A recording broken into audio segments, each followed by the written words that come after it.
Have you ever looked at a beautiful piece of fabric and thought, I wonder if I could make that? Well, the thing is, you can. And if you are wondering which loom you should start with, well, there's a lot of things to consider. Let's talk about them. So today we're talking about the great loom debate. The humble, portable, rigid Heddle loom versus the majestic, multi-shaft floor loom. We'll break down the pros and cons of each to help you decide which loom is right for you for now. Let's start with the rigid Heddle loom. This is hands down one of the most accessible looms you can buy. The rigid Heddle loom is great for a couple things. One, it doesn't take up a lot of space. You can tuck it under your bed, you can tuck it under your couch when not in use. When you are using it, you just need somewhere, a surface you can lean it up against even. Normally you would put it against a table to weave. There's lots of different options, but they don't require a lot of space. And like I said, when you're done, you can just tuck it away. Secondly, they're a little bit more affordable to start with. And learning a rigid Heddle is super simple. You can set one up and start using it. You can have, I promise you can have a finished woven product from you opening the box, taking out your rigid Heddle loom, to having a finished piece. This piece here took me under 4 hours start to finish, setting up my loom, the whole 9 yards. And I was using a pretty difficult warp. This is a very fluffy warp fiber to use. So what I'm saying is it doesn't have to take a long time and you get immediate results. Now, the floor loom, it's not quite the same. You are going to have a bigger buy-in, so it's going to cost a little bit more, and that is really variable. Sometimes you can buy secondhand floor looms for a couple $100s online, but if you get a $200 secondhand loom, you're probably going to need to put more money into that loom to bring it up to really good standards. You also need more than just the loom. You need a way to measure your yarn. You're just gonna need extra tools. You need a Heddle hook, a reed hook. You can sometimes do that with your fingers, but it's just not as simple as just buying the loom. So if you buy a floor loom, then you also need to have dedicated space for said loom. And you can get a loom that folds up, but even folding looms take up a considerable amount of space.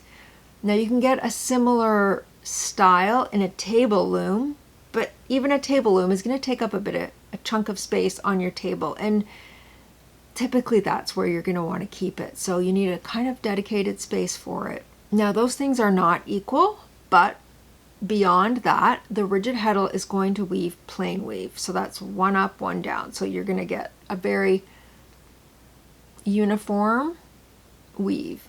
But with texture, you can create, some different looks. And there's definitely really cool things you can do with plain weave. You can make it look really interesting. So I'm not discounting the value of plain weave, but you might get bored with plain weave after a little while, and you want to be able to do more patterns in your weaving. Now, you can expand a rigid Heddle by adding another Heddle in the back. Not all older models offer that, and maybe not all brands offer that, but several of them do. So you can add a second Heddle, so you can essentially have a 4-shaft rigid Heddle. It's just a little more complex, but it's doable. So typically, I think if you start with a rigid Heddle, you will end up on a floor loom eventually if you really love it. So then you can go to a 4-shaft or even an 8-shaft. Now, my advice would be, if you can find an 8-shaft that's within your budget, pick that up. Don't even hesitate. If it's in your budget, it's an 8-shaft, buy it. Because in my experience, now I know for a fact that not everyone gets bored of 4 shafts.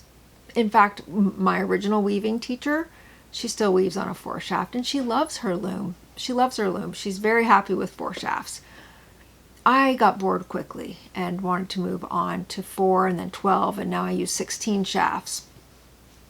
But you don't have to. There's a lot you can do with 4 shafts. You can get a lot of different patterns out of a 4-shaft loom. Really interesting work. I'm going to try and show you some examples here.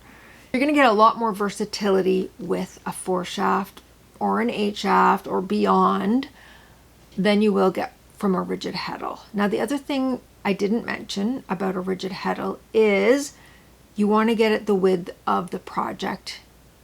Like, you have to stop and think to yourself, what kinds of things would I like to weave? I knew when I bought my first loom that I wanted to weave baby wraps. I knew in my heart that's what I really, really, really wanted to do. And a baby wrap, I like to do them 30 inches in the reed. So I wanted to buy a loom that was a bit bigger than that. So my first loom was a 36 inch. Actually, I think the first loom I got was 45 inches because that was local to me and somebody I knew was selling it. But beyond that, 36 inches where I'm looking at. And I don't want anything bigger than that because it's a waste of effort, waste of space to get bigger. My 16 shafts are bigger because that's the size that were available when I bought them. And once I bought my first one, I wanted my second one to be exactly the same so that parts were interchangeable. So that works for me. But again, at that point when I bought those looms, I was a professional weaver earning a living from my weaving. But if you say to yourself, I want to make tea towels. I love making tea towels. Honestly, I want to make more tea towels. So if you're going to make tea towels, you're probably going to want a 26 inch. So you can do a rigid Heddle for sure. The one I got is a 16 inch. It's too small, really. I mean, I can make tea towels, but they're going to be a little narrower than I like.